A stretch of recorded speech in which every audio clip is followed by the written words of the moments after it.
All right, it is a Friday, December 26, 2025. Welcome to the Please Subscribe Show.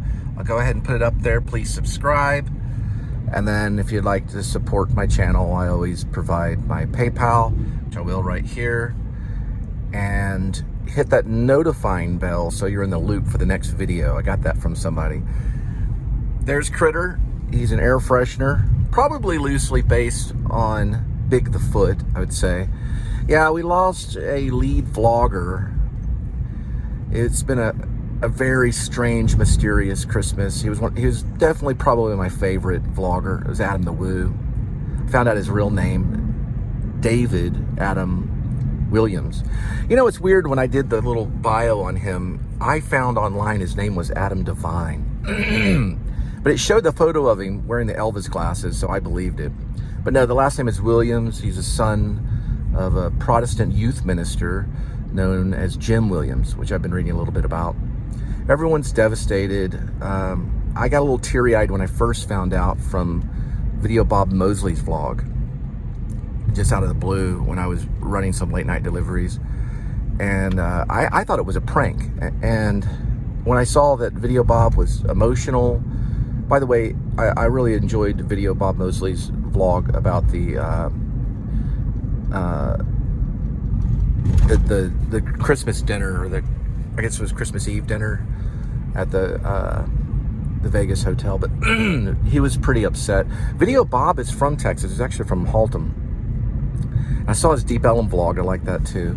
But I found out, I watched some of his live stream, and then I watched, of course, Jordan the Lion's live stream. And that's how I found out about Adam, was through Jordan the Lion. I did this mini doc about, see if I can zoom in a little bit. You might can see it. It's called Jordan Lee, or Jordan the Lion, a mini doc. Got about 10,000 views. I did it 4 years ago in December. Right after that, I watched a few more Jordan the Lion videos, and he had mentioned someone named Adam the Woo. And then I saw his channel, and I was blown away. I was like, okay, this guy is completely free of all fear. Who is this dude? And I found out he was a bass player, and he liked to do filming locations and travel vlogs and roadside attractions. And he's done a lot of airplane stuff. If you watched a lot of that, him on commercial airliners, just eating peanuts and looking out the window. There's the Grinch. So his last video was uploaded. It was The Grinch Who Stole Celebration Christmas, or something like that. Or The Grinch Who Stole Christmas and Celebration. That was released on the 21st, probably late morning, I'm thinking. So he was probably still alive on the release of that. But here's the lowdown on everything. I watched a few of his close disciples, one being Greg's Game Room, which I thought was a really good one that talked about stuff. So there was a party held the night before. I don't know where, but somewhere probably close to Celebration. And so I don't know, they were just trading gifts, like a white elephant gifts or whatever. And they said that he was in good spirits, laughing very loudly, you know, just being the regular Adam the Woo. And then I think it was Greg noticed a headlight was out and sent him a text. And he said, okay, I'll have him look at that. And went home that night for I guess that would have been the night of the 21st of December 21st, 2025. And maybe German and Venice might have got a hold of him. German and Venice was in Miami and wanted to hook up with him because they had vlogged in California together. And basically he said, that's fine. You know, he called him dude. It's like, dude, we'll just meet up and just, you know, meet me here, park behind my car, which he did the day of the 22nd, and knocked on his door. Nobody answered. There's about, he waited, so the rumors are, or not the rumors, but what German and Venice saying that he waited like maybe like 5 hours, and that could have been on the 21st. And then he waited longer And on that morning of the 22nd, he probably arrived and waited all the way until about 12:24 was when the well-being check was done. The police told him, I guess it was Osceola County Police, told him that they couldn't just barge in, even though he was worried and he wasn't answering his phone after 5 hours or more. No text replies or nothing. The car was there. So the only place he'd probably be is there or a local coffee shop or something. I think a couple hours later, or about an hour later probably, Jim, who was hosting the party, I don't know who Jim is, but this is what, I guess it's called Greg's Game Room vlog talked about. Jim had come over and was worried about him. There was a neighbor that was doing housework, and they had like the local, they're basically the people that are in charge of keeping up with houses and homes and stuff, upkeeps of homes. They're community housing people. I can't think of the name of them right now, but anyway, a lady was over there with a key supposedly, but the key didn't work. She was kind of hanging around, and I think she was involved with cleaning some of the properties and stuff like that. They finally found a ladder that would fit 3 stories, because Adam the Woo's townhome, or home, I guess it's a house with a front yard and everything, was 3 stories. I guess Jim climbed up the ladder, and German and Venice was there and everything. And even though the police said not to enter, there was supposedly a window that was either open. I don't know if it was ajar, but they said, according to Greg's Game Room, there was an open window, and they were able to yell through it and look through it, and no response. And he was laying on the bed, and there was no response. And eventually they got fire and rescue, and they went in and they found him deceased. So that happened all around probably about 2:53 on the second well-being check. And there, it's very strange. It's mysterious and it's sad. I've probably watched maybe 10 or 20 vloggers all in tears, because he had a dramatic effect on their lives as like an older brother, as a very close friend. So this is all very sad, because I kind of looked at his style as a possible way to video log, if you want to call it that, a possible way to have purpose in these old devices. But anyway, that's what's going on, and so they're investigating, so that they don't have any final say on what the death. But a lot of people, they're saying probably heart attack, but you never know. So we'd find out probably within a week or so, and that'll be released, and there'll be more to come on this. So anyway, so this is a part of the show where you get to watch me pick up food, drop it off your doorstep, and here we go. All right, looks like a McDonald's, 5:31, 5 minutes, 1.7 miles for the pickup. Gotta follow up. It's called the Homeowners Association. I think that's the name of it. But yeah, it was some lady, I don't know if it was a cleaning lady, but they were doing some kind of project on the neighbor's house, and that's how they got a hold of the ladder. But she also had a key, and when she tried the key, it wouldn't fit, because I think they always have the option to change the locks from the original sale of the home or whatever. And that's what Adam did. He had changed the locks. Sounds like something he'd probably do. He was a pretty responsible guy. He was pretty straight edge. No drinking, no smoking that we know of. I think from his vlog, he had talked about when he's with Guttermouth that he would occasionally in a blue moon have a drink. But there's even a vlog where they're in like a limo and they're all drinking wine, and he's like debating whether even to have a glass of wine. But he was never really a drinker at all. Really, I think he just became pretty straight edge. So these things happen. My sister was a nurse before she passed away. My sister passed away this year too, which was strange because her door was left open, and now they're talking about a window being left open, but in Adam's place. But he had an effect on people, where you felt like you were kind of like a family member. You felt like you knew him.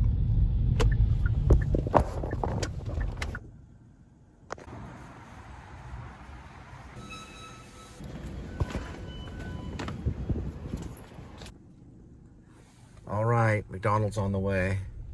Full 5:46 arrival, 10 minutes, 2.7 miles for the delivery. We're headed to the Omni.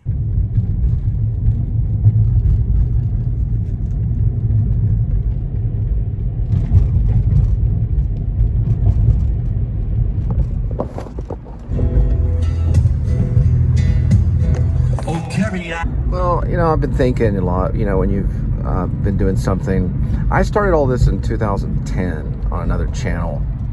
This is my second channel, My first one was, it was under my name, I think. No, it wasn't. I'm sorry. It was under Pigeon 1, which nobody knows about. I tried to do a documentary narrative. Francis Ford Coppola talked about those kinds of things, documentary narratives. It's like a fictional documentary, I guess you could say, but not necessarily a mockumentary, But I did it in the White Settlement apartments that are now the Townhouse West. Back then they were La Plaza townhomes, and it was just, a small little apartment, maybe 700, maybe 650 square feet or something. Actually, no, that one was probably a little bit bigger. Yeah. Pigeon 1. It was a 2-story townhome, with 2 bedrooms upstairs, a bathroom, a kitchen. It's on there if you go to Pigeon 1. Nobody really ever goes there. I never really put it together as a documentary. I just left it in dailies. But that was about 2010, I believe, when I kind of started that. I really got heavily into 2011. And then I think I changed my channel name around that time too. Or I just started another channel, which is under my name. I took that to Maine for a while. I tried writing a book, and I posted a lot of it on fictionpress.com under Ash Cole, which I'm getting some information, or I'm getting feedback on through emails. Oh, I did post chapter 88 of my book, Rib. Parentheses or Dog Night Out, close parentheses, dash Shepherds of Alaska. Sorry. It's kind of a book in series. It's more of a novel, I guess. But I don't really know if I was doing it for the same reason. I think that someone like Adam, and there's many others like Casey Neistat, and there's these iconic vloggers. But I was doing it because there was a means, It was somewhere where your footage could go. And I think a lot of people are that way. And then some become a little famous. I mean, we got like 1,000 subscribers. It's nothing serious. But it's probably more than I thought I would get. Okay, we've got construction here. Okay. Yeah, I know. There's a way around that. But I did start advertising. When I did the mini doc on Jordan the Lion, I got some attention from that. It kind of blew up. I did it on an iTouch, and it got a lot of attention. I don't know. It was a little tiny mini doc I did in Carrollton. That was about the time I met Linda, and then we tried starting a band, the Linda and Cole Band. We used to practice every time we get together, and we've been kicked out of like the Carrollton place and the White Settlement place, and I just kind of made a statement to her, like, we'll only practice during the daytime when it's safe to be noisy, I think the Carrollton police one time showed up, and we were playing guitar. We were playing acoustic guitar. We didn't have an amp. They're like, oh, you can hear them down there below the balcony. Like, oh, we can hear it coming from there, Which I don't know how they could, but we eventually had to leave that place. And so it's tough. Music is tough if you don't have a rehearsal space. But I don't know. I guess it's just kind of like whatever comes my way, It's just like I guess it is kind of a video log. I think Adam was known to say vlog is over. And I think I said that a while. And I think I even said shall you for a while. But then I changed it to will you.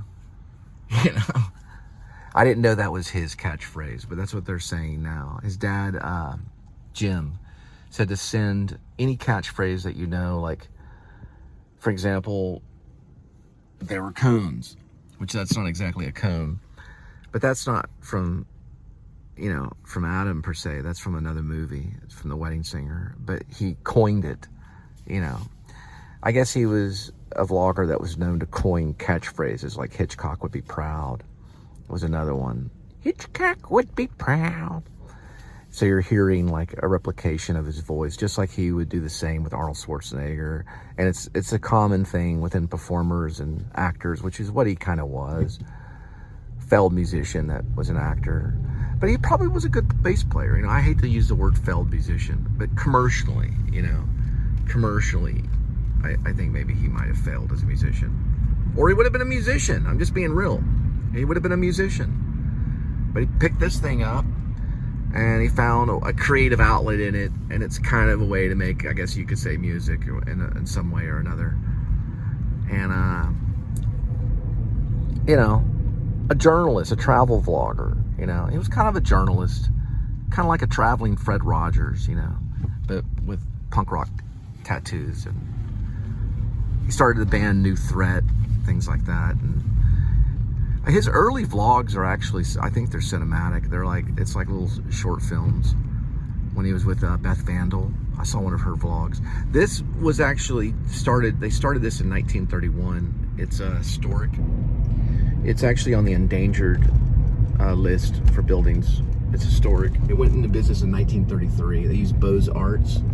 I think it's Wyatt C. Hedrick that started that. He was an architect. But yeah, I guess maybe what Adam taught me was that you could talk behind this, and you're like consistently writing with your mouth, you know. You're cupping the thing with, you know, if there's wind blowing, and you're speaking into like a microphone, and that's your show. Good to go. Whether he invented that, I would say to a certain extent he maybe revolutionized it. And I figured he was doing these filming locations. So they're saying they're basically saying that he was the one that invented that filming location, like spotting the filming location and then doing a show on it. So there's a lot of little inventions that he came up with that people will still be doing for I don't know how long. Probably, you know, it's fun to do. We did one right over here. It's a water gardens for Logan's Run, the 1970s Logan's Run science fiction action film. And we did that for a while. But it does take concentration. It takes like a conscious mind.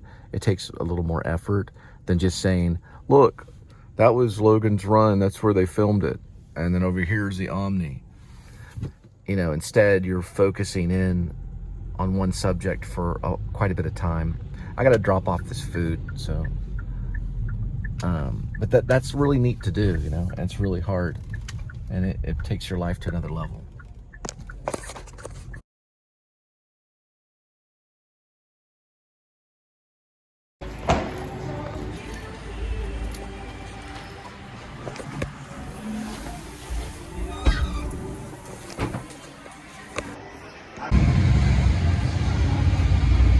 December 16th that just passed, they released a documentary 2025 by I believe Mike Figgis about, all right, Rosedale Smoothie King, 6 o'clock arrival, 3 minutes, 1.2 miles for the pickup.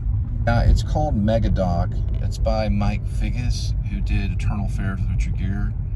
He also directed a really good one called Leaving Las Vegas, but he did this, and I got some stuff to say about it. I don't think it's as good of a documentary as Hearts of Darkness, which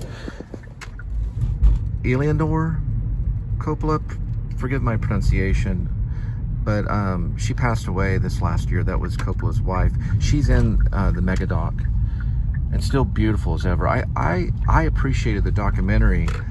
It does show the passion and the hard work that Francis Ford Coppola goes through, but not on the level of Apocalypse Now. And the documentary was not on the level of Hearts of Darkness, but I think it's an important documentary. It shows some of the bitterness of Hollywood dealing with a movie that can be $120 to $136 million, which what Coppola did, according to the documentary, is he took some money from his wine company and he decided to make Megalopolis with Adam Driver and Shia LaBeouf and a whole handful. I mean, John Voight's in it, Dustin Hoffman's in it, Gus Fring from Breaking Bad is in it. Esposito. I have to get his name. I was looking at his name the other day, and forgive me on these names. I should know this because my friend Charlie Baker was in that. He was a friend of mine, is in Breaking Bad. I was once an actor. I guess I still kind of am. Gus Fringe is his name. He looks like he's pretty good in it. He's a fictional character, but he's played by Giancarlo Esposito is his name. He's in Megalopolis as well. And I'm surprised Dustin Hoffman was in it because he hadn't worked with Coppola. But it's kind of, there's some humor in it. Shia LaBeouf is, amped out. It's one actor I would probably be a little nervous to be on set, just like people are probably nervous to be on set with Marlon Brando because he's known to hit actors and stuff. Shia LaBeouf supposedly hit Brad Pitt on the set of Fury, like punched him in the chin or something. But he was, Shia is just like bouncing off the walls, just anal retentive, asking too many questions about blocking that is irrelevant, and it's like Coppola was going crazy. It reminded me of his relationship with Dennis Hopper on Apocalypse Now. I would compare those two. Dennis Hopper relationship, him telling I'm trying to tell you, Dennis, I'm trying to tell you. It was the same thing with Shia LaBeouf. And then he would go off in his trailer. He called the trailer the Silverfish or something like that. And Coppola would go off and hide in his trailer, and then Shia LaBeouf would just barge in, and start talking to him. But we didn't get to see. Mike Figgis couldn't get everything. And he was getting in trouble too. Mike Figgis, the documentarian, was getting in trouble because the female actors did not want to be seen eating, and so he would film them eating and stuff. And they're like, "No, do not film me eating." So everybody was like, "It's a lot of negativity," but they show it in a way where it comes off as humorous and it is entertaining. I watched it all the way through. If I didn't like it, I would have turned it off. It just wasn't as iconic as Hearts of Darkness, and that's just because Apocalypse Now is just one of our all-time great war films. I think it made my third place. Full Metal Jacket was first. I think Platoon was second, and then Apocalypse Now was my third place all-time war film. Or it should be. It's up there really high on everybody's favorite war movie. I'm sorry, Vietnam movie. Where are we going anyway? I gotta figure this out for a second. But I thought, Smoothie King. Okay, I gotta figure this out.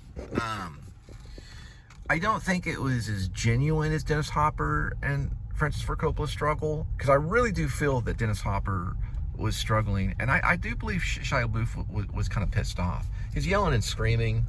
It was a lot of childish behavior. With Dennis Hopper in Apocalypse Now, it was kind of what you would call hippie behavior, It's like, hey man, you can't land on the moon with a fraction, it's like, what in the world?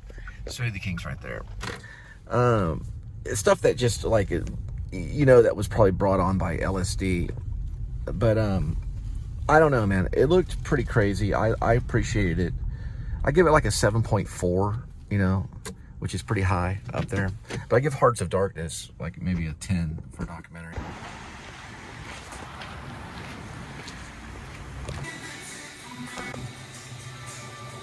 All right, Smoothie King on the way. 6:12 arrival, 6 minutes, 1.4 miles for the delivery. So a couple of things I want to talk about on Mega Doc, because I haven't seen Megalopolis yet. I do want to see it. It's probably going to fall into the Criterion Collection, be like an artsy film.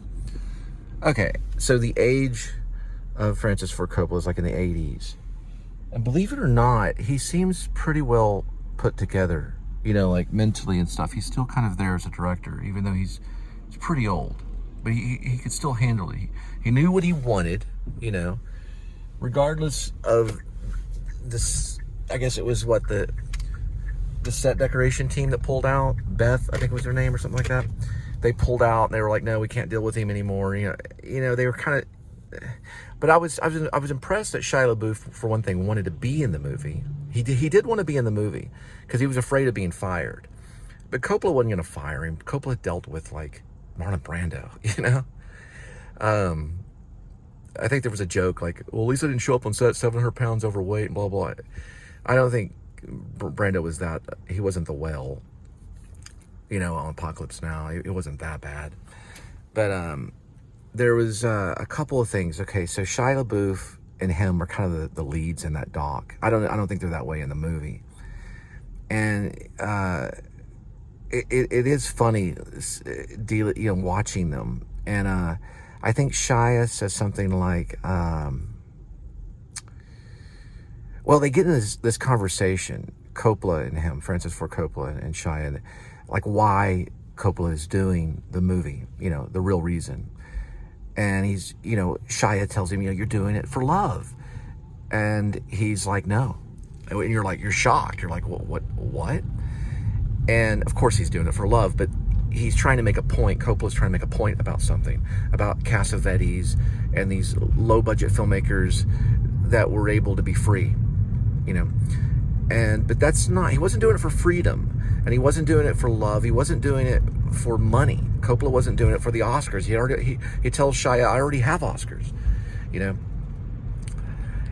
He frankly tells him, I'm doing it because I want to have fun, which I thought the documentary was more of a movie, I don't know. I haven't seen Megalopolis yet, but the only well-adjusted person on, and very, very professional on set, pretty much, funny enough, it was Adam Driver. I didn't see his in the documentary, which was like a movie in itself. You see, Coppola went back a while back in a lot of film settings, like in film gatherings and stuff. This is Fire Station Park right here. He's kind of, what Coppola is he's an inventor, ultimately, as a filmmaker. I think he always wanted to be an inventor. And that's why I put Conversation on my all-time top best films ever. It made number 6 or 7 or something. But it's always been on my top, best films. And I've got hundreds of them that I post on Facebook that have honorable mentions. And Conversation is kind of an experimental film in its genre, using music in a beautiful way. And he is kind of an inventor.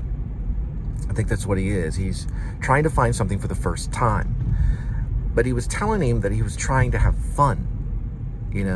It was time for him to have fun. And so he was taking this $120 million and he was using it to have fun and to find something new. You discover something and having fun, and then, it's very theatrical. It starts off with almost theater exercises with these actors, and they have all this costume and props laid out on the table, and they start off with these improvs. John Voight is there, improving with Shia LaBeouf. Dustin Hoffman comes in later, but they're all basically doing theater games. It's something I would not expect to see if I showed up on a Hollywood studio movie where everything's strict. They got tape laid out everywhere. And they were making complaints. Oh, here's something right here. Cannot think. He's in Frozen. Yeah, it's in Frozen. They were making complaints about that. They were making complaints about, okay, it's too strict, we need more room to move around. That's what Shia LaBeouf was upset about. And it may just be how Coppola had been his whole career, But, he was on the verge of suicide during Apocalypse Now, the rumor was, and Hearts of Darkness. He was on the verge of just jumping off the set. He was miserable making that. And it came out to be a masterpiece, I don't know about Megalopolis. I know they used a lot of CGI, or I don't know if they used CGI, but he was trying to bring it back to old school. He was trying to do a lot of old school stuff that Orson Welles had done in some of his films, I could tell, with the sequence in the car. Orson Welles was kind of that way, spraying the car with real water and having it set on the set and lights going past it, a very theatrical kind of thing. So he was bringing theater back to cinema. And so, I don't know, I want to see it. I want to see Megalopolis. But Megadoc is worth to see. It is a strain to see, though, because of the friction that was on set. We're talking about $130 million, and they made back $14 million of it. So, yeah. But I don't think he was doing it for the money. He was just wanted to have fun. He wanted to have fun. Fun. That was the key. And nobody could. He was telling the set people, he was telling the people with the props, Have fun with it. Be creative. You know, he wanted that. And people were too business. They were too professional. They were too suck in by the, I gotta turn around. They were too suck in by the career. You know, it was about their career. It wasn't about fun. It must be a nightmare for them, is what I saw. But what's cool about Megalopolis is that it's supposed to be about New Rome, changing New York City to New Rome. And think of that.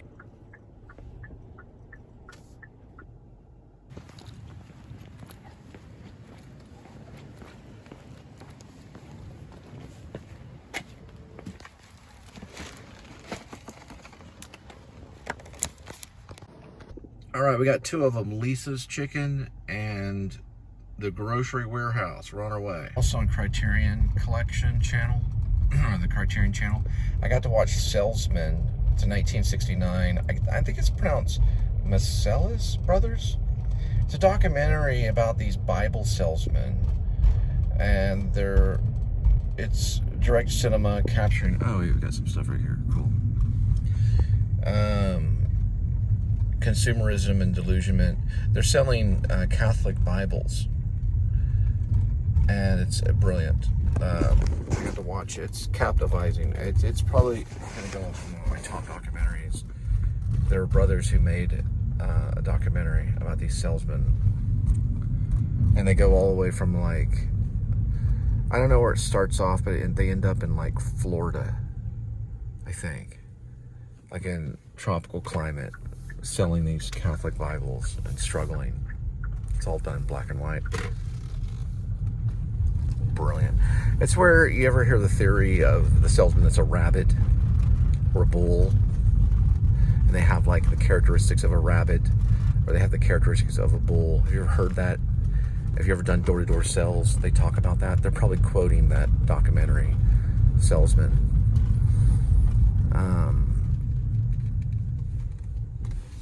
Anyway.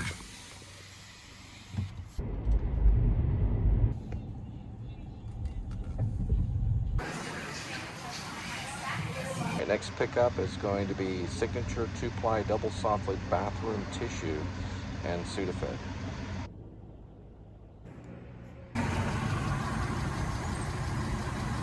All right, Lisa's Chicken and the Grocery Warehouse on the way.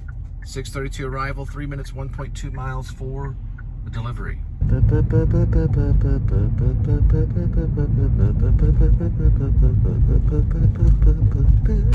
Yeah, it's Gene Hackman's, by far, one of his greatest performances, The Conversation. It's brilliant.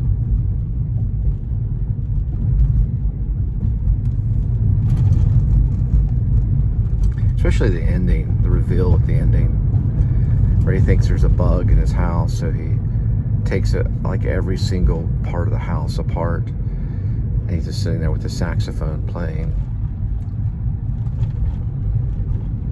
That was Coppola at its best, for sure. I even put The Conversation over Apocalypse Now. I'm sure there's a lot of other people. The soundtrack is just too amazing to... Just the music alone is enough just to listen to. It's known as a thriller mystery. 1974, Gene Hackman at his best, too. Brilliant film. Conversation's a 1974 masterpiece. It's a neo-noir thriller. Got a train coming up. But it's about a surveillance expert that discovers a murder. Harry Cole. And Harrison Ford's in it as well. John Cazale's in it. It's brilliant.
think ultimately what Adam knew, and I mean Adam the Woo, also known as David Adam Williams,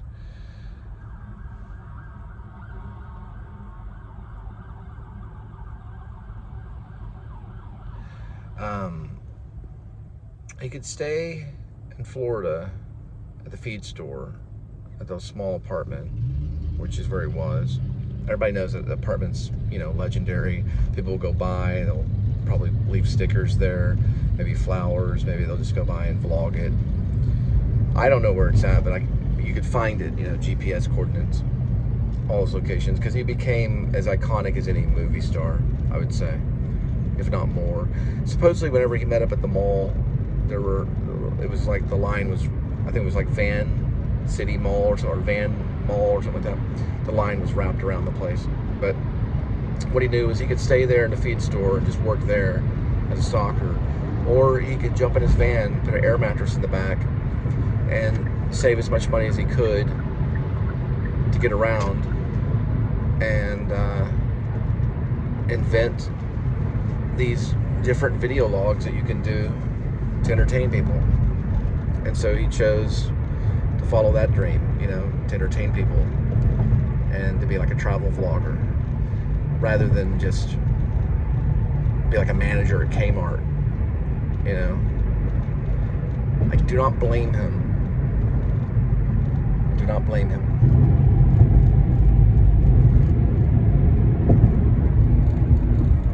And that goes for like most all the artists, from Jim Morrison to Francis Ford Coppola to Adam the Woo, you know. Morrison was actually a pretty good filmmaker, but they all chose different mediums, similar mediums, you know. One was a singer, one was iconic cinematic filmmaker, another one a video logger. Vlog not over yet. All right, St. Paul Lutheran's Church says, "Unto us a child is born," Isaiah 9:6. I think, you know, analyzing his career is fun to do, because, you know, I think he wanted to be like a famous bass player in a punk rock band, and he kind of took that dream and shifted a little bit, took one of these devices and started talking in it and kind of just making stuff up, you know, like flying by the seat of his pants. And then he, you know, vlogs John Ritter's grave, and he goes off, finds these filming locations, and he invents these like things that people could watch and be like, okay, this is entertaining, I'll watch this. It's almost like television, but it was like YouTube, you know. And he became this celebrity on doing that, you know. It's weird. YouTube, it's full of all kinds of nuts, you know. But he was fun. He was fun to watch because he was entertaining, and he was just like energetic and crazy. And he would like drink this bottled water and then slam it down. But I'm still thinking of trying to think of catchphrases, because I might send one to Jim if I can think of like a. There was one that they may not mention. No, I almost said it.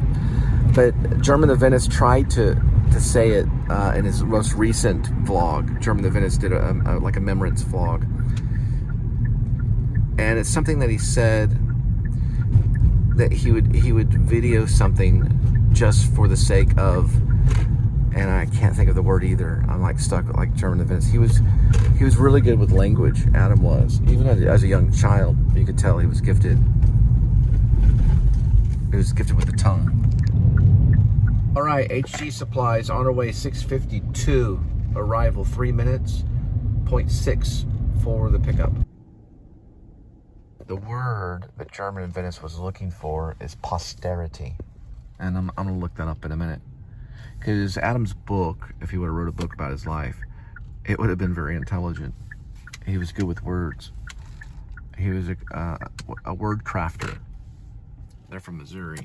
This is the one I would send to Jim Williams, his father. It sounds like this. Posterity. He said, well, let's do it for posterity. All future generations of people is posterity. Posterity. Descendant of a person. Posterity. In Middle English and Latin, it comes from following. What is the meaning of the word posterity? For future generations. Let's do it for posterity. He was doing it for future generations. He'd say it a lot. And this one is just for posterity. That's a catchphrase I'd send to him. They easily have said, let's do it for the sake of the following. That's what that means, posterity.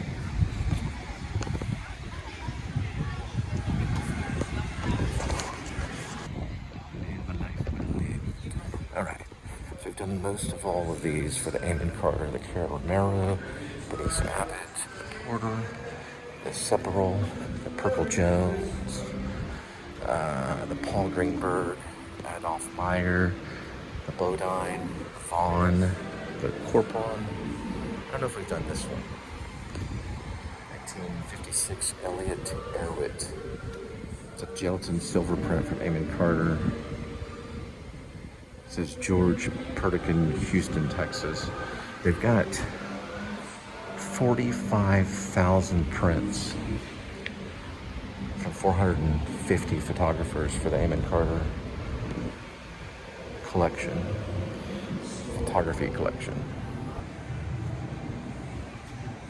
HG Supply is where we're going. What's this one right here?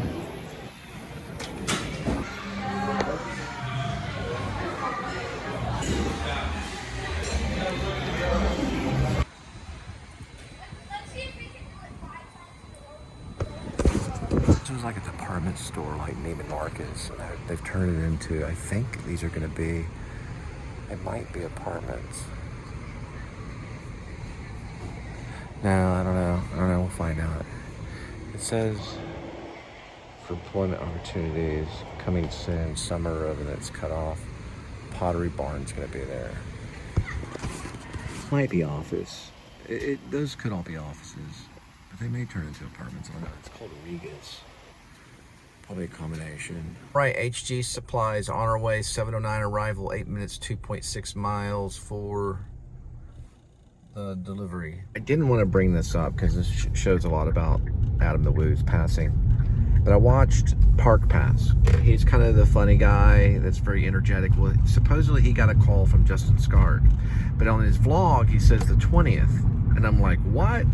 Because on the 20th, he was releasing the footage for The Grinch That Stole Christmas. Because he was with that actor in the AVT, his glorified golf cart, Mini Marge. And he was out with The Grinch. So that footage was released on the 21st. So he had to be at home editing the night of the 20th. In most cases, I've heard his editing could take up to 6 hours. So the Park Pass guy had to get it wrong. If you watch it, I don't know if he's going to correct it, but he says December 20th he got the call, I guess from Justin Scard. I think that's how, I have to go back and watch that vlog. Because I'm watching his Descendants vlog. So these are like his friends and stuff that hung out with him and vlogged with him. I never got the opportunity. I got a close call to vlog with Jacob the Carpetbagger before Jacob's divorce, and not too long after my divorce. I got a chance to, I think, but I wasn't in my right mind. I think Jacob figured that out, and I had sent kind of a nasty email, basically kind of an email like, it wasn't like F off, but it was almost kind of like that. I was trying to lose a lot of weight and stuff like that. I was doing a lot of jogging and stuff. And I was just being critical instead of being mean. But anyway, going back to the Park Pass. The Park Pass guy, he has got his own vlog. And he showed up on Adam the Woo's vlog. He said he got the call on December 20th. And that would be impossible. Only someone time traveled or it was conspiracy. Which I don't think it was. They're probably going to go with natural causes. So, you know, it's confusing. But he would have got the call probably on the 22nd, because that's when he passed away. Probably the night, he could have on the night of the 21st after the party. I believe, if I'm not mistaken, Jim's party was held the evening of the 21st, and that's when he got the thing about the light being out from Greg's game room. And he sent the text message, and Greg's Game Room was going to send him a message after he found out he died, and then went ahead and sent it anyway, saying, you know, I love you forever and miss you and all that stuff, brother, and all that kind of stuff. You gotta watch Greg Game Room because he's more accurate, I think, on the dates. But Park Pass guys, you know, I think he was just swept with emotion. You know, he wasn't aware on dates and stuff. It's hard. It's hard to get a hold of yourself. You know, when you lose an important figure like that in your life, it's hard to get everything together and get everything correct, and you have to slow down and everything. They're going to have a celebration of life probably in St. Cloud, is what I'm hearing. And Jim, his father, Jim Williams, most likely is going to... oh, there's some stuff here. Most likely is going to organize that. And we just don't have the budget to make something like that. I would like to go, though. He was an important figure when it comes to teaching. I saw him as a teacher, like an online teacher almost, you know. I had sent a little bit of comments here or there. He never responded back. I did invite him to go vlog in Texas with me. I'd take him on a route, you know. But you know how he was, anti-work, too pretty to work kind of thing, you know. You know, he was a freeloader and vlogger that, you know, was free, you know, and he didn't want to hang out with some food delivery slave. I don't know. It's kind of, but you know, he's probably got a lot of invites, and he only usually took them from. Usually, he would meet up with people that had a pretty big page, but the rumor is he would meet up with some people that had smaller pages, like 1,000 subscribers and stuff like that, like Carolina Tony and things like that. So you know, I don't know. Maybe I wasn't large enough in the industry for him to bother with. There's some big time vloggers here in Texas, though. There's a few of them. He'd usually go to San Antonio. He stayed away from Fort Worth. He never really hung out there. This is where Butch Cassidy and the Sundance Kid hung out. But North Side is probably a pretty cool area. I don't know. It's too late now, though. At least we time travel. 88 miles per hour, Marty. And that doesn't work, really. Not yet. If we time travel, we can figure everything out. Maybe we could save him, bring him back, and have him vlog at different areas. It'd make a great movie.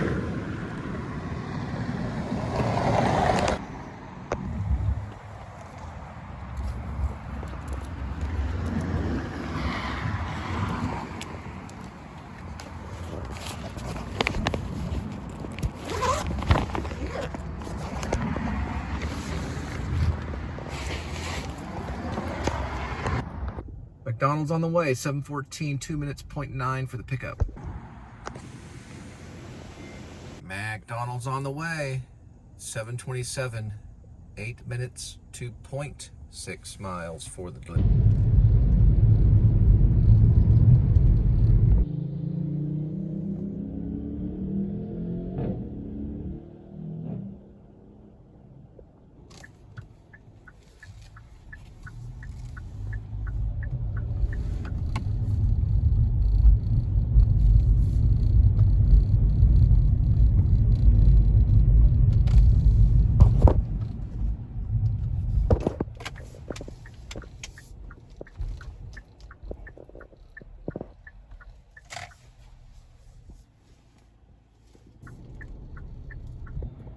This is where the Christmas lights are.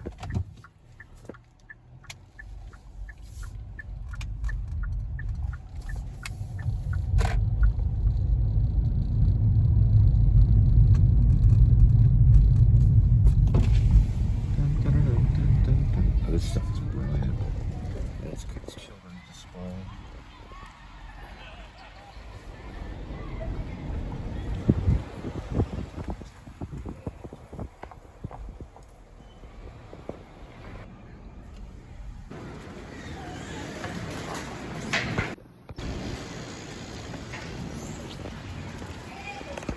Maggie's R&R on her way, 7:44, 5 minutes, 0.6 miles for the pick.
There's Maggie's R&R.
All right, Maggie's R&R, 804 arrival, 11 minutes, 7 miles for the delivery.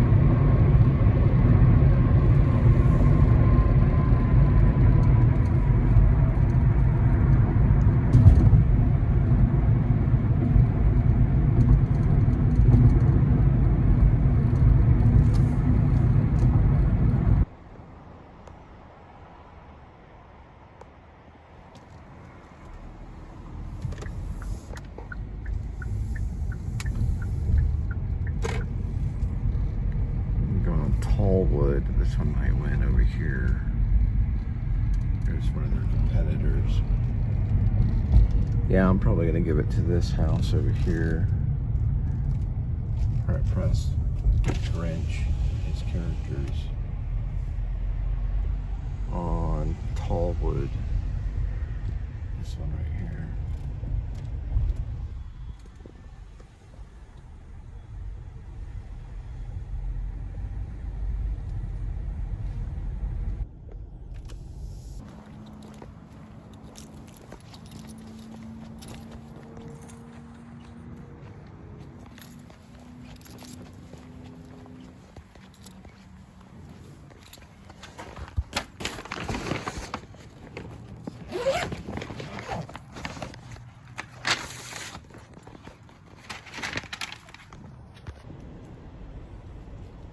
Got one of those digital screen things that shows Santa. There's the elf.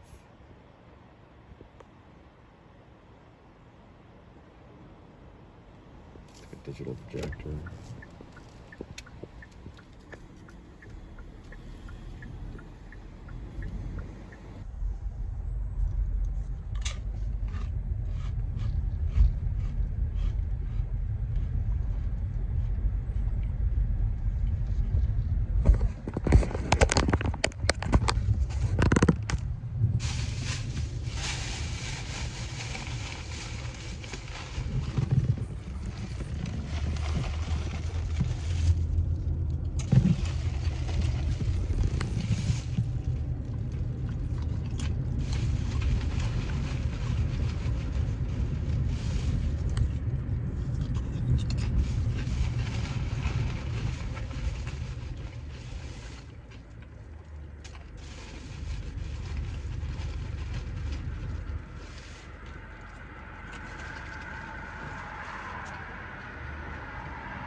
All right, got 2 orders from Taco Bell on Valentine. 8:29 arrival, 4 minutes, 0.8 for the pickup.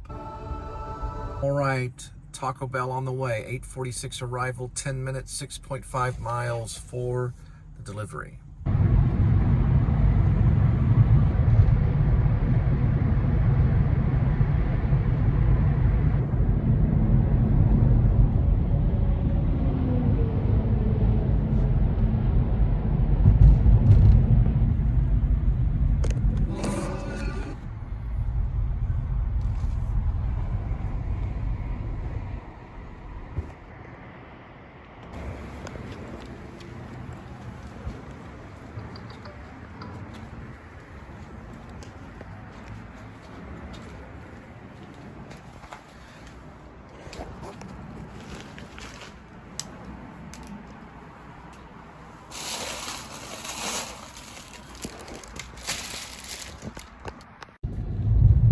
That's known as Birchman Baptist Church. Kirk Cameron came there not very long ago. He had to buy tickets, and he was talking about being a leader in a Christian family. I've been in there before. I saw, I think, my friend Bob and his wife Melanie perform there. I think it was Bob Allen.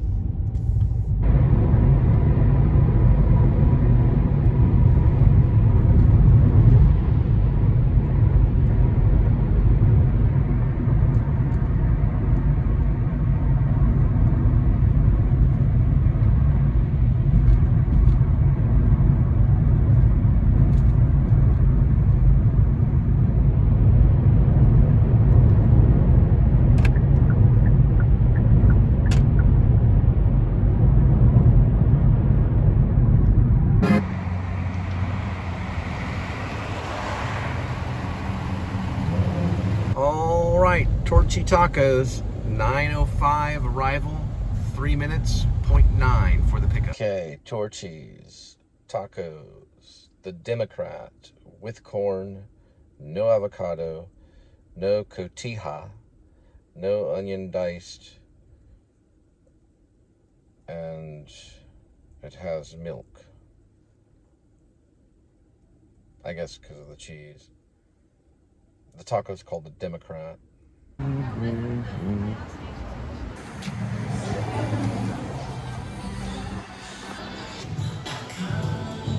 All right, Torchy Tacos on the way. 9:24, 12 minutes. Well, actually, it's 6 miles for the delivery. I did actually do a mini doc on Adam the Woo, but I called it "Who is the Woo?" It's a mini documentary about Adam the Woo. And it only got like 146, where my Jordan the Lion one got like 10,000. I made them pretty much back to back almost. I'm gonna see when I made this. This is 4 years ago. So I've been following him for 4 years because I had just learned about him there. Hang on, that's one of my vlogs there. There he is. That was the title of it. Who is the Woo? A mini documentary about Adam. And I took some advice from some of his stuff. It's also based on another documentary. If you watch it, it's a little 14-minute. I'm watching it now. I think it deserves a little more than 146 views, but it's a mini doc.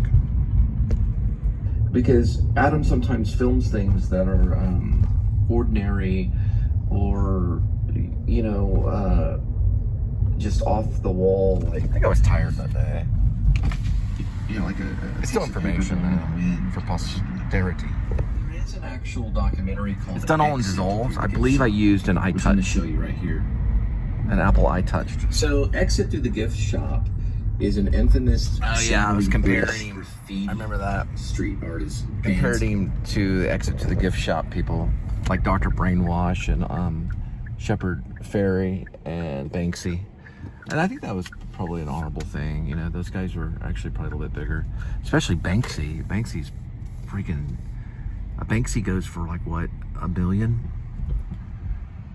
Yeah, Banksy... Anything Banksy is like $1 million and up almost. But check it out. It's called Who is the Woo? Mini documentary about Adam the Woo. It needs some more views. Me at my door.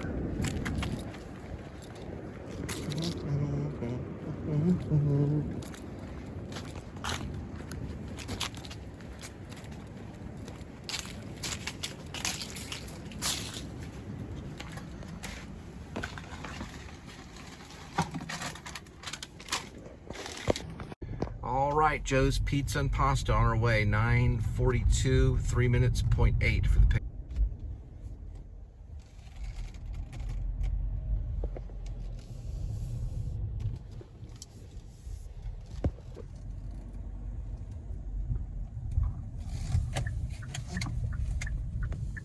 You can get pizza by the slice here at Joe's.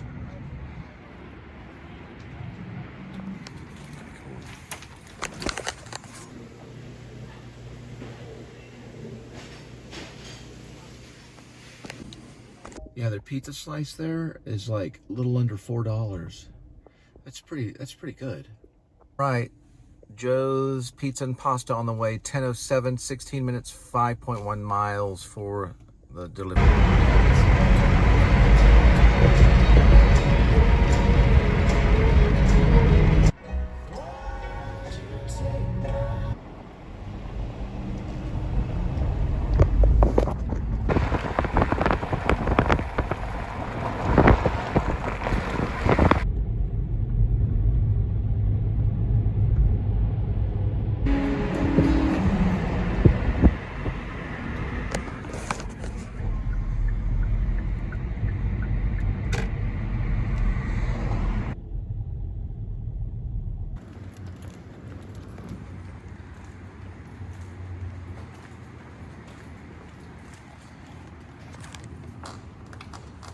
Right, going to Fort Worth Food Works for a bowl of rice restaurant.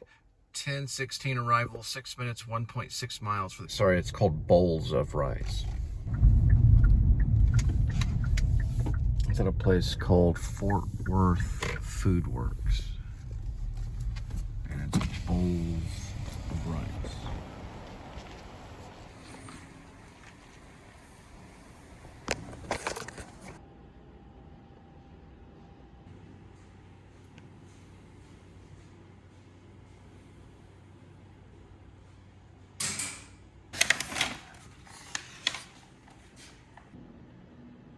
That's what you do, is you take the phone and you basically just show it to the screen like that, and the door opens, as long as you have the correct platform.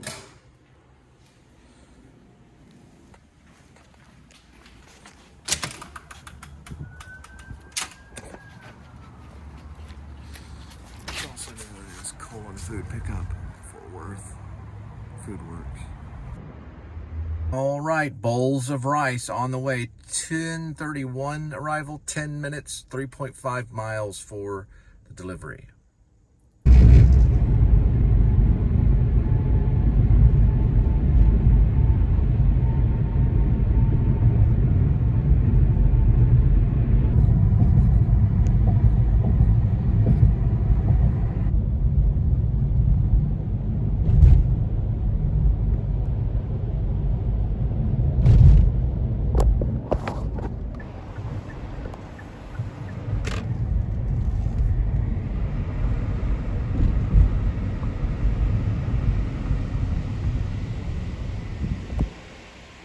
All right, Chiba Toasted Hot Subs. 10:34 arrival, 3 minutes, 0.5. Chiba Hut Toasted Subs. Chiba Hut Toasted Subs. Chiba Hut.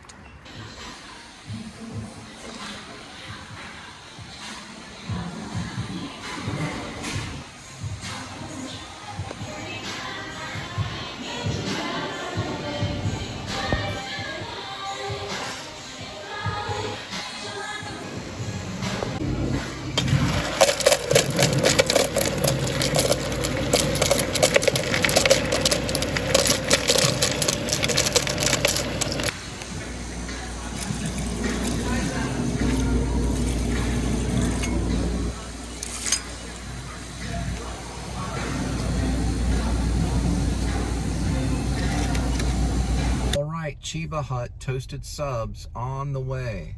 10:54. Arrival 12 minutes, 3.6 miles for the delivery.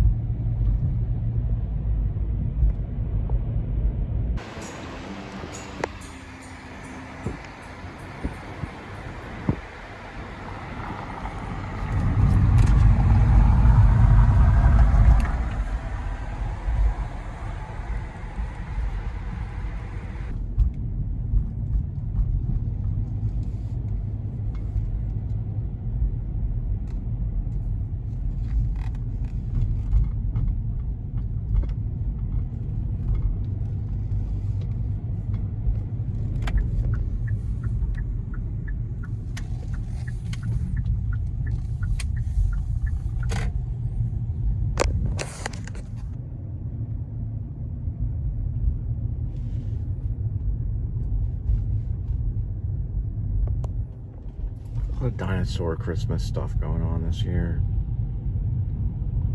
Not that I'm against it.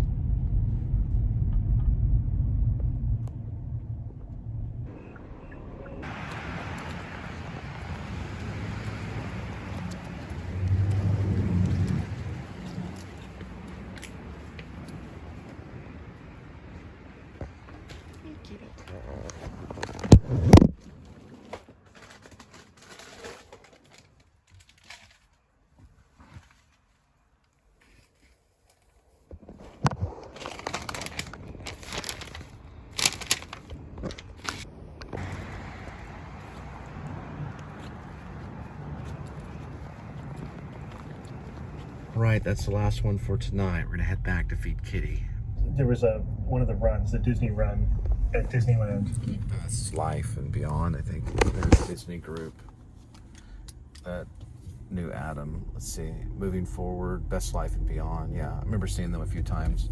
They hang out, like sometimes, I think in California and Florida. They might actually, I don't know which one they're from though. I'm listening to them right now. Moving Forward. They may be the California group that knew him. They went on a drive. It was like a haunted house drive. I believe that was in California. I follow them a little bit. They just posted a live stream. Anyway.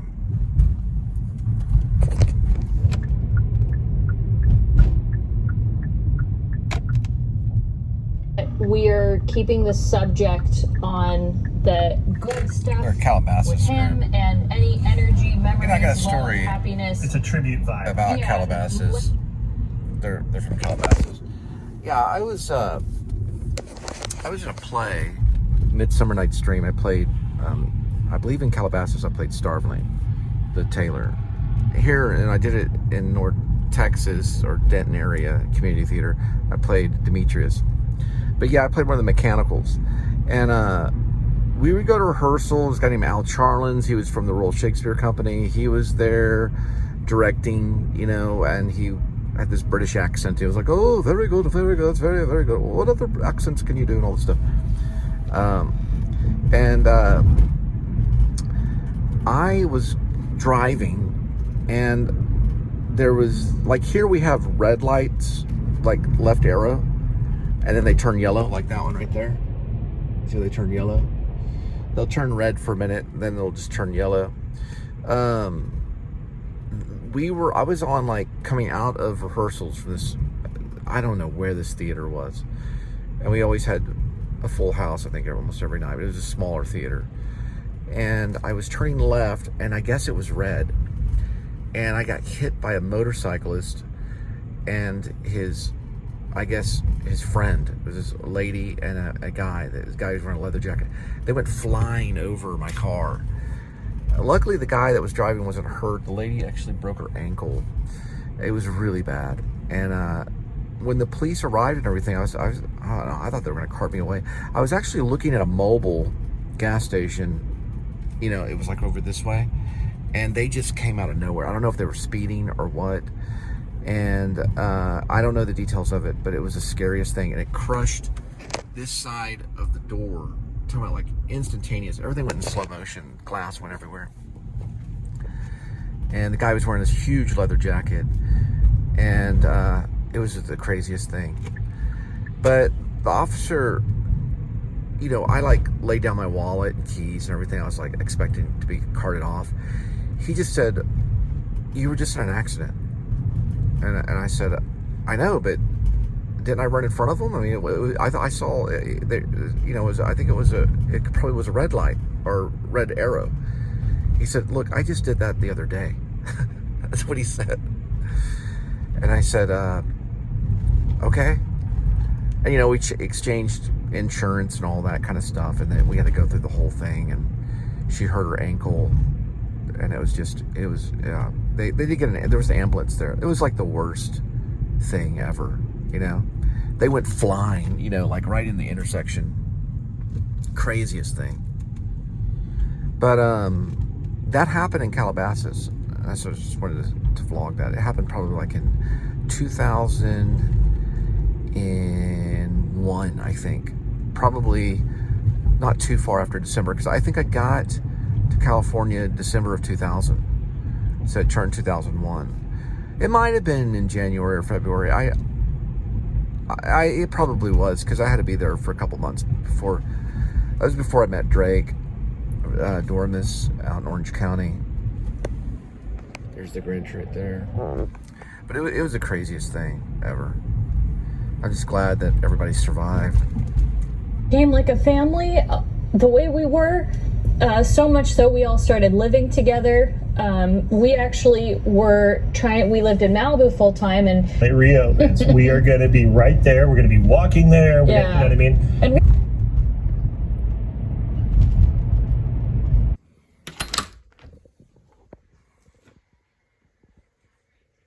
There you go, kitty. All right, kitty. This is for the outdoor kitties only.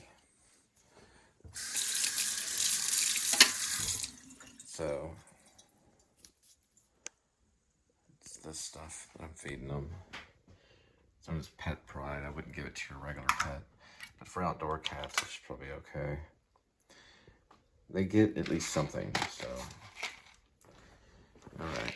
You'll get your fancy feast in just a minute.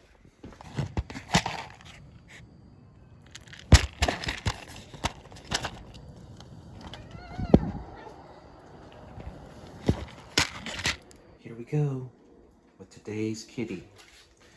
There is one kitty, 9 lives, and each cat life has a number.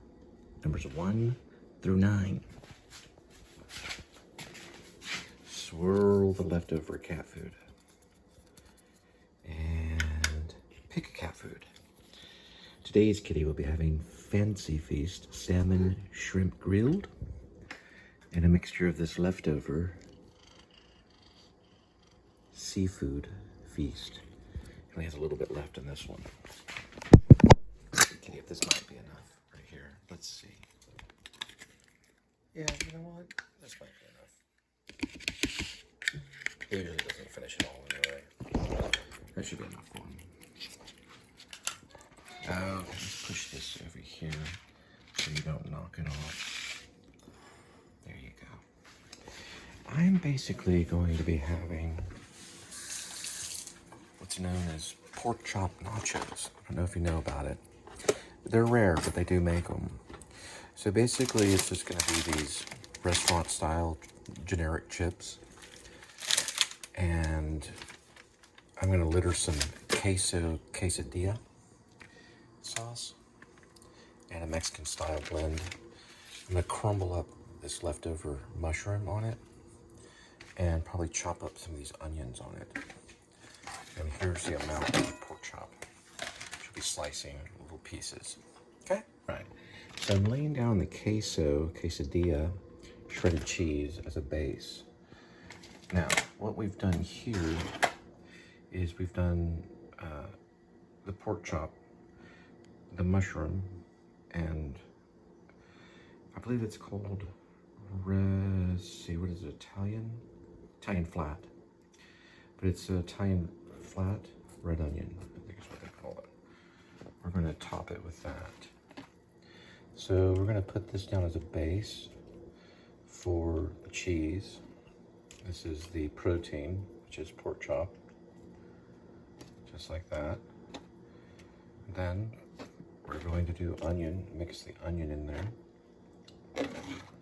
Just like that. Some onion. Sometimes I do kind of weird. I kind of like weird food. I'm a foodie. So it's like pork chop nachos. Huh. And then we have what here is basically the portobello mushroom, which you go on the top. We are going to layer a thing of cheese, which is Mexican cheese, just on the top. Let me use this to dip it in. I forgot one thing though. I'm adding, hang on, let's do the spinach, which is an important part. You want to get spinach in your diet if you can. Now, this will be the Mexican thing. Put that on the top of there. And also that onion is very important too. And we'll put this on there too. So I added some of the Mexican style blend.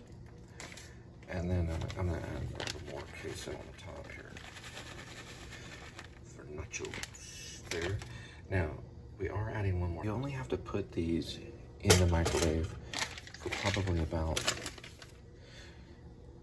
you can try a minute, but I would go 40 seconds even. Then you can add the sour cream chives. And it's fairly cheap too, especially if you get a good job. I mean, if you do it always helps when you do a good job, but when you find a good deal on pork chops. Okay.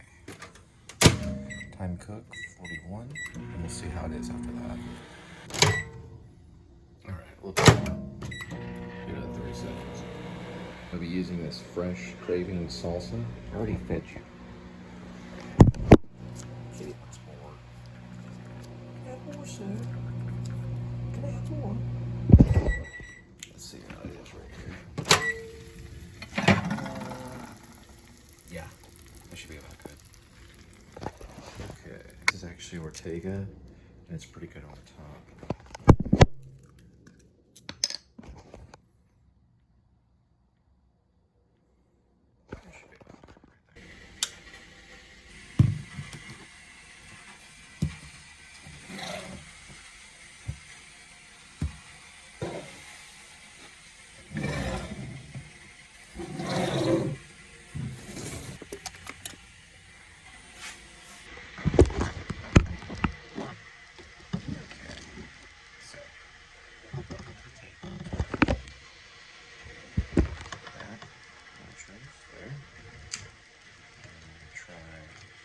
Porkchop nachos.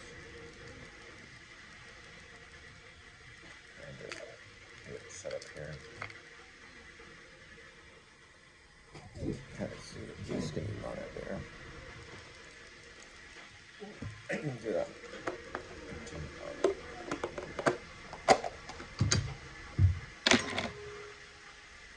Cool down with some sour cream.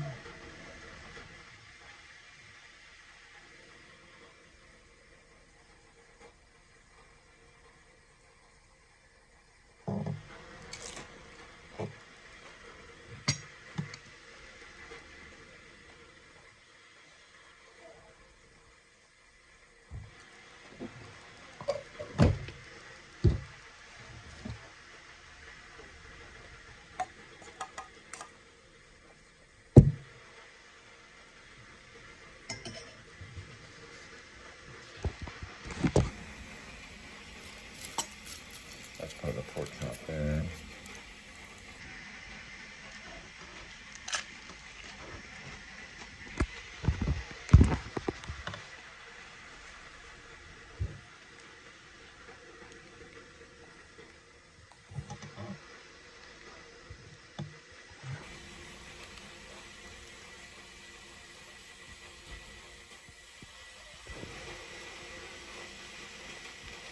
See, the music is on. As far as watching moving forward from what truly matters.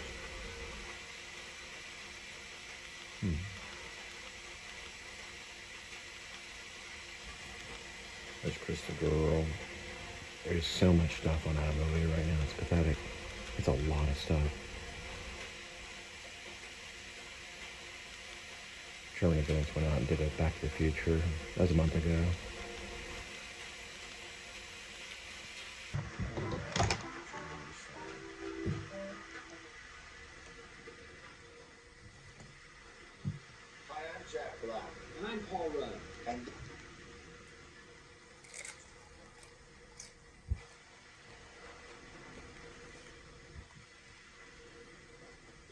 Escalante, the quiet architect of the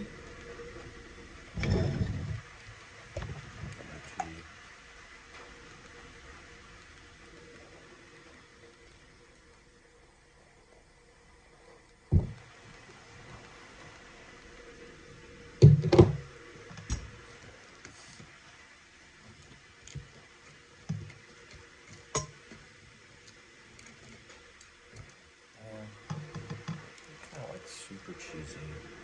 There's some cheese to it. You have to put a lot. You have to use a lot of cheese to make it really cheesy.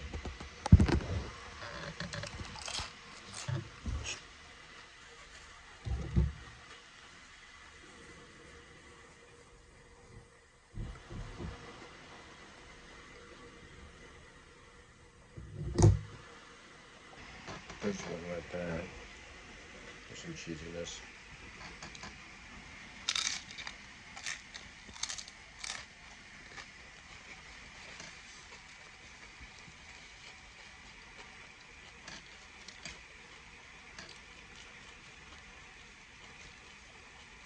Not too bad.